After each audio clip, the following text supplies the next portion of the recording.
Papalapit na ang halalan 2025 kung saan 12 bagong senador ang ating iboboto. Sa loob ng 20 minuto, makakaharap, makakausap at makikilala natin ang mga kandidato. Samahan niyo kami dito sa Harapan 2025.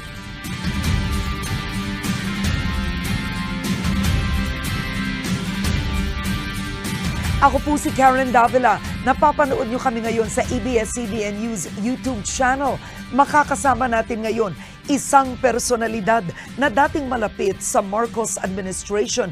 Ngunit ngayon, isa na siyang kritiko at sinabing tatakbo siya upang maging totoong oposisyon. Kasama natin ngayon, Attorney Vic Rodriguez. Maraming salamat. Thank you for accepting our invitation. Thank you, Karen. Magandang araw at maraming salamat sa iyong pag-imbita sa akin ngayong araw. Attorney Vic Rodriguez, when you filed your candidacy, sinabi mo na ang candidacy mo ay endorsed by former President Duterte. Anong ibig sabihin nun? Nakausap ka ba niya? Anong pinangako niya? Walang pinangako si Pangulong Duterte kung hindi ay susuportahan ako at yung kakausapin niya yung kanyang mga supporters, yung kanyang core group at upang ako'y tulungan mangampanya. And yes, may pag-uusap kami before the filing at mga 3-4 na beses kami nag-uusap because initially, sabi niya, Vic, tumakbo kang senador. Ako hindi ko hilig ito, Mr. President, mas magaling akong nasa likod, tutulong na lang ako. And I was expecting that he will be the one to run for senator and I will go all the way for him. Sabi ko, okay na ako, tutulong ako. But yun nga, nag-progress yung usapan and eventually, siya ay kumandidatong mayor ng Davao, as we all know. So ako ang tumugon doon sa hamon na pamunuan ng tunay at maisog na oposisyon. That's why here I am now. Oo, pero ibig sabihin, si Pangulong Duterte ang nagbigay sa iyo ng idea na tumakbo kang senador? Not really idea. It's more of an encouragement from President Duterte for me to try and run for senator. And nag-uusap kami mga 4 na beses eh. And sabi ko lang sa kanya, pag-isipan ko, Mr. President. Sabi niya, sige, tama naman yan, huwag kang magmadali, pero huwag din masyadong matagal. Dahil kinakailangan ka ng mapakilala, dahil kilala ka naman, pero hindi bilang kandidato. Okay. Attorney Rodriguez, sumikat ka bilang spokesperson, abogado ni Pangulong Bongbong Marcos. Buong kampanya, ikaw ang kinakausap ng lahat. May libro ka nga ang nakalagay Kingmaker. Kabilang ka behind the scenes sa campaign. Isn't this absolute betrayal? From Marcos, ngayon na kay Duterte ka na. Magandang tanong yan, Karen. I have always been Duterte Marcos. And noong 2022, Marcos Duterte. At hanggang sa ngayon, magkasama kami ni Duterte. Ang nawala yung Marcos. Yan ang dapat mapaliwanag nila. Kami ni Duterte magkasama pa rin hanggang ngayon. Ano ba nangyari? Hindi ka lumabas noon, hindi ka nagpaliwanag. Bilang Executive Secretary, you were the shortest Executive Secretary in history, 79 days in office. You were forced to resign, tapos hindi ka naman naging Presidential Chief of Staff. What really happened? Bakit ka natanggal? I think the shortest na naging ES ay si former ESN Senator Ed Angara during the time of President Erap. Kasi abbreviated yung term ni Pangulong Estrada eh. And ako ay inappoint bilang Presidential Chief of Staff after my stint as Executive Secretary. But sa tingin ko nga noon, hindi na untenable na yung sitwasyon namin sa Malacanang. Ako hindi ko na kailangan yan. Bakit sino ba kaaway mo doon? Yung mga gustong maging Pangulo pero hindi naman binoto ng tao. Yung mga astang Pangulo, wala namang mandato. Marami ron sa Malacanang. At alam naman ng taong bayan who I'm referring to, at hindi lang isang tao yan. Kaya nga nagkakagulo ngayon ang ating bansa. But why didn't the President stand by you? Initially, tumatayo siya, tumitindig siya sa aking panig. Pero eventually, bumigay, wala na tayong magagawa ron. And even before I assumed the position of Executive Secretary, Karen, hindi ito alam ng taong bayan. Alam ito ni Bongbong Marcos. Ilang beses ako nagsabi, hindi ko kailangan yan, okay na ako. I don't need that. Pero sabi niya, hindi, samahan mo ko. Pinaghirapan natin dalawa ito at gusto kong patakbuhin mo yung aking tanggapan kagaya ng pagpapatakbo mo nung kampanya. So, nandoon yung tiwala. Presidente na yan eh. Hindi naman lahat napapagkatiwalaan ng presidente. So, sige, tinanggap ko yung hamon. Pero as we go along, sabi ko, hindi ko kailangan ito, Mr. President. Exit na ako. Okay ako. Okay ako. Huwag mo akong problemahin. Ayos ako. That is why, even in the commission and appointments, kinakailangan nila sumulat sa akin. Hinihingi yung documents ko. At yun, nag-meeting din kami ni Bongbong Marcos doon sa kanyang private office. Sabi, ba't wala kang dokumento? Hindi ako upo dyan. Hindi ako magpapa sa ilalim sa CA. Ambush yan. But why did you become a critic of the president? Pwede namang nag-resign ka, tumahimik si Attorney Vic Rodriguez, sinaportahan mo on the side, bakit ngayon napaka-active critic mo? Ang sinasabi ng ilan, porket wala lang sa posisyon, eto na siya, kritiko na. Hindi ko kailangan ng posisyon, Karen. Ako nga yung lumayo sa posisyon eh. Tanungin mo ang sambayan ng Pilipino. Ilan ang kayang gumawa ng ginawa ko? I walk away from being DES. Meron akong appointment as the Presidential Chief of Staff. Meron ba talaga yun? Meron, nasa libro ko. Because sinabi nila na walang ganun. Hindi, pirmado ni Bongbong Marcos yun. Alam niya yun. Kaharap nung pinirmahan niya, inabot niya sa akin si Naida Angping na ginawa kong PMS Secretary. Si Anton Lagdameo kaharapan. At yung maraming PSG. Pirmado yun. Sa akin ang original hanggang ngayon. At ready ako ipakita yan kahit sa ang forum. Why did you have to be a critic? Yun ang tanong ng ilan. Sapagkat nakakaya ka rin eh. Ikaw na rin nagsabi, ako lahat ang kinakausap ng tao. Ako yung nakaharap, mukha ko yung nandoon, salita ko yung nandoon. Tapos iba na ginagawa nung taong ikinampanya ko ng mabuti at tinangkilik naman ng tao. Hindi ito yung aming pinag-usapan. Hindi yung ganitong uri ng pamumuno ang aming napag-usapan.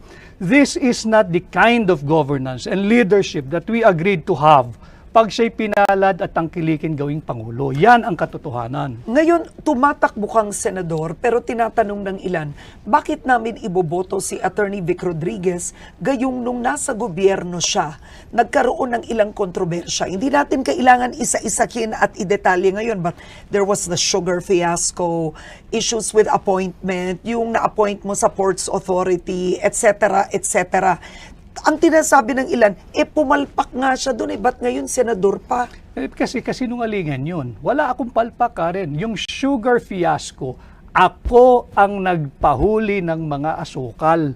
At dito sa programa mo, daming nanonood dito, kung merong makakapagpakita ng dokumento na pinirmahan ko, yung sugar order number 3, sa iyong programa, Karen, exclusive mo ito, I will withdraw my candidacy for senator. At yung appointments for sale, hanggang ngayon, hindi ako sumailalim at isiniilalim sa kahit anong investigation. Wala ako ni isang kasong administratibo, civil, at best criminal. Wala. So lahat ito'y paninira. Balikan ko lang yung sa Ports Authority na sinasabi nilang bayaw ko. Si Ginoong Chet Pastrana nakilala ko lang nung kampanya. At siya'y pinagkatiwalaan namin tagadala ng pera para sa mga watchers. At hindi ko bayaw yan. At baka magduda ang asawa ko na meron pa akong ibang pinakasalan pag nagpatuloy yung chismis na bayaw ko si Chet. Yun ang aming biruan ni Chet. Ay hindi ko kaano-ano si Chet.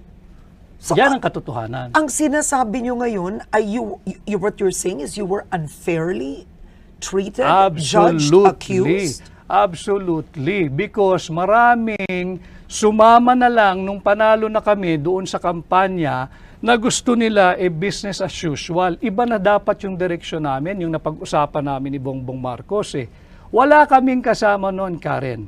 Alam kong alam mo, walang gustong sumama kay Bongbong Marcos matapos ang 2016.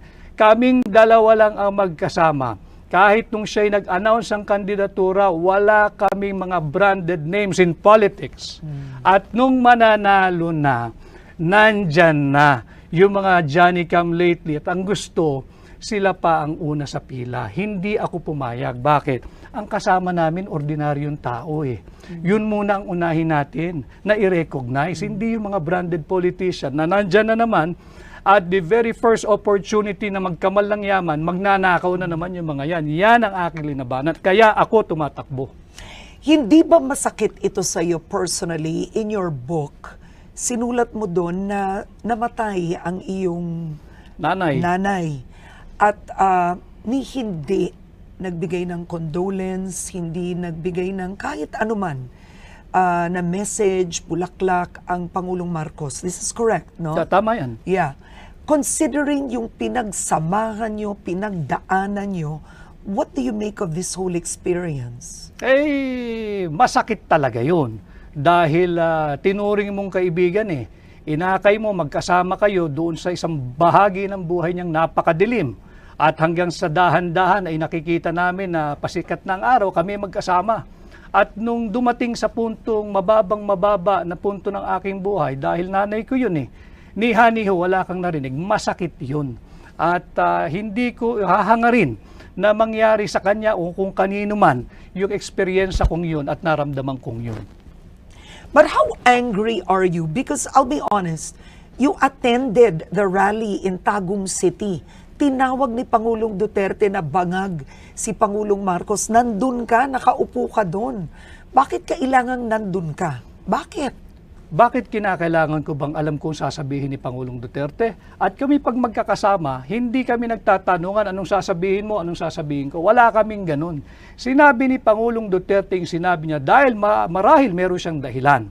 At ako naman, ang lagi kong sinasabi, ulitin ko, dito sa iyong programa, kahit nung magkasama kami ni Bongbong Marcos, lumabas yan And I feel guilty because I'm the one who went around the town and showed everybody yung kanyang negative drug result test. But di ba totoo yun?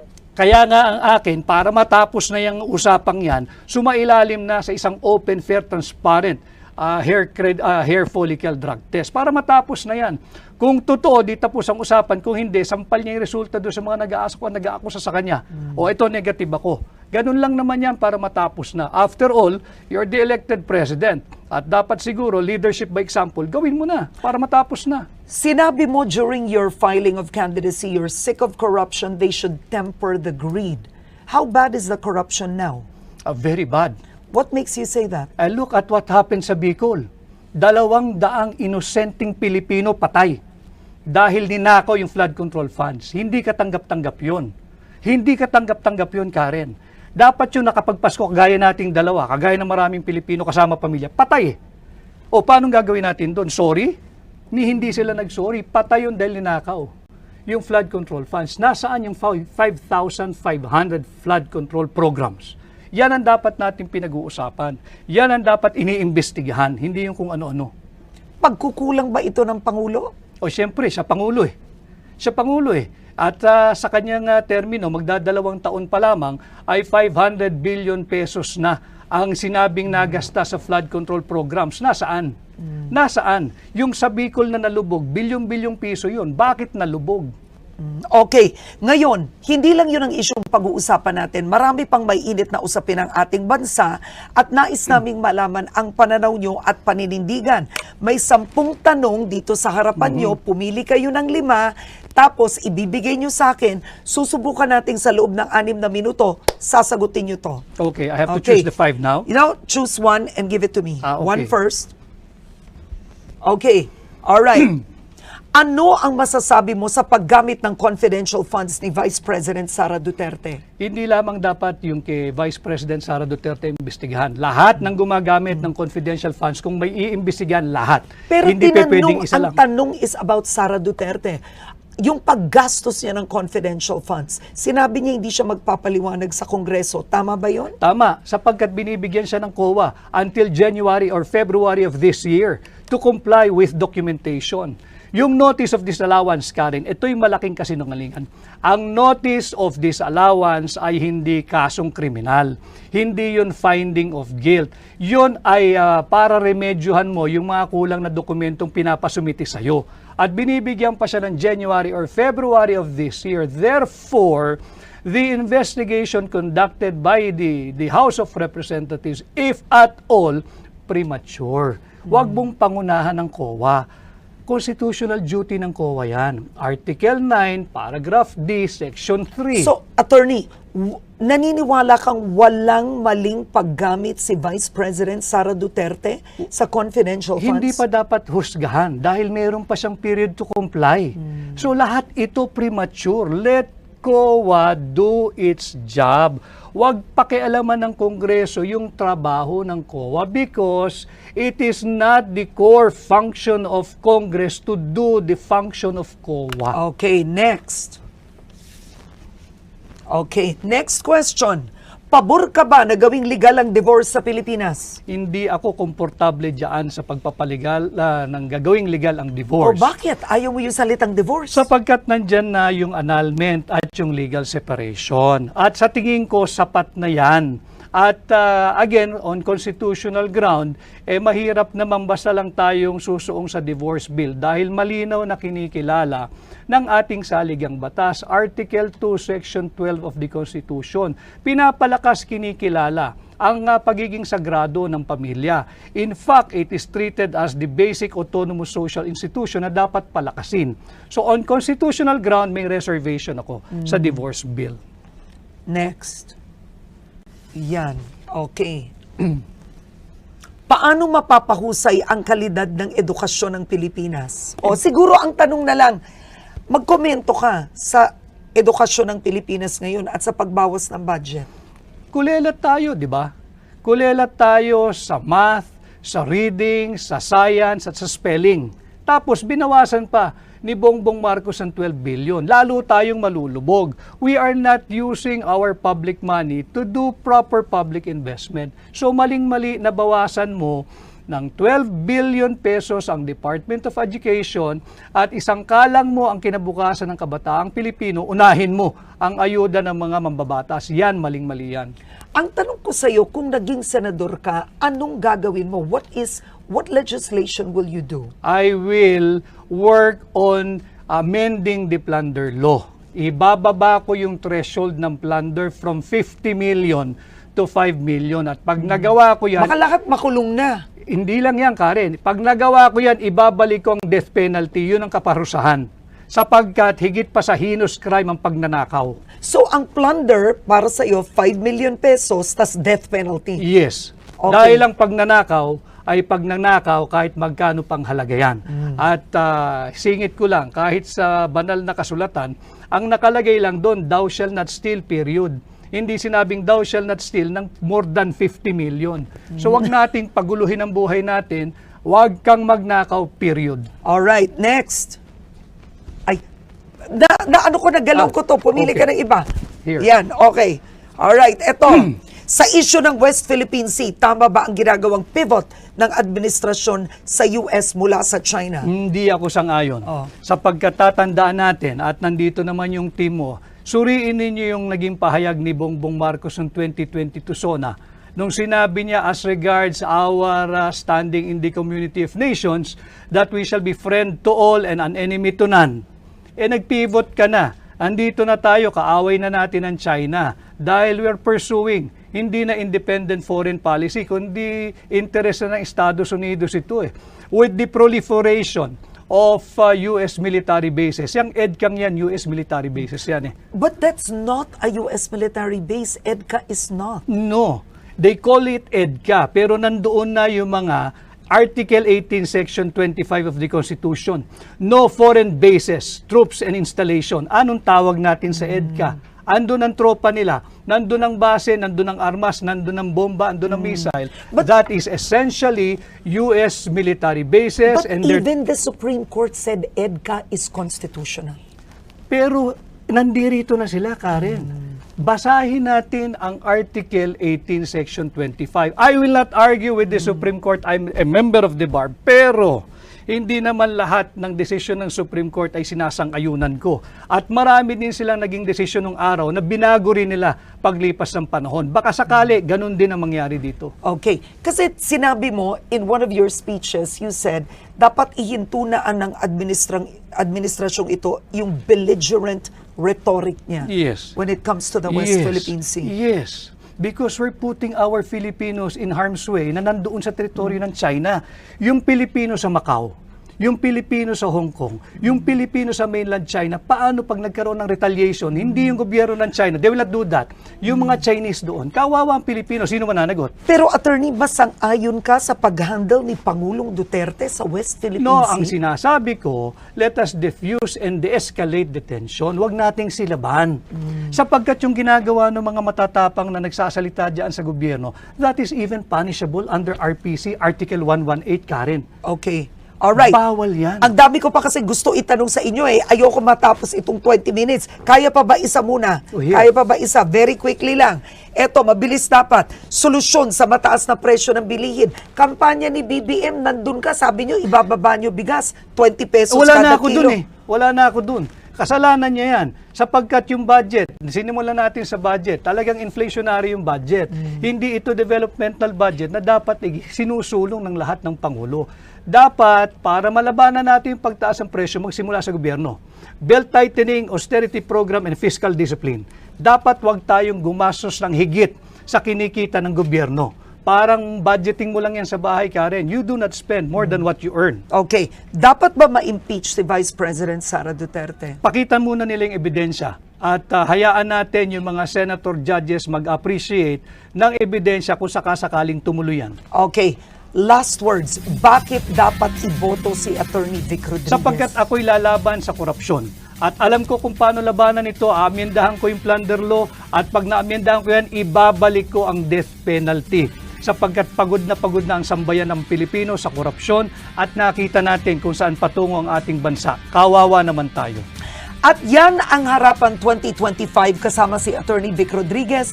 Maraming salamat po sa Thank inyo. you, Karen. At magandang araw kapamilya, bumoto ng tama, suriin ang bawat kandidato.